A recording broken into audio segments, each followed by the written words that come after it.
ఒక ఎంప్లాయీ మీకు కూడా ఒక రిలేషన్ ఉంటది, మీ ఫ్యామిలీ పీవీఆర్ ఫ్యామిలీలో అతను కూడా ఒక మెంబర్.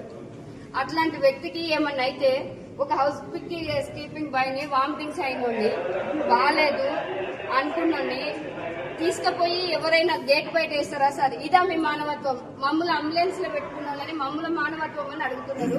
నాకు 2 ఆడపిల్లలు, ఒక బాబు. నా బాబుకి ఇంత ఉన్నారు సార్. నా పిల్లలు నేనేం ఏం చేసుకొని నేను బతకాలి చెప్పండి? నువ్వు పనికి సూటేబుల్ కావాలి, అరువులో కావాలి, ఎడగొట్టినా కానీ పర్వాలేదు సార్. మాకు ఇప్పుడు ఎంత బాధ ఉందంటే అంత బాధ ఉంది సార్. మీరు అర్థం చేసుకోండి. నీకు పని వల్ల పని ఒత్తిడే అడ్మిట్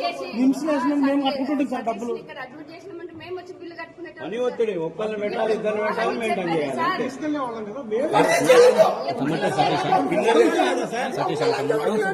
ఒక గేటు బయట శాంతంగా మాట్లాడుతున్నారు.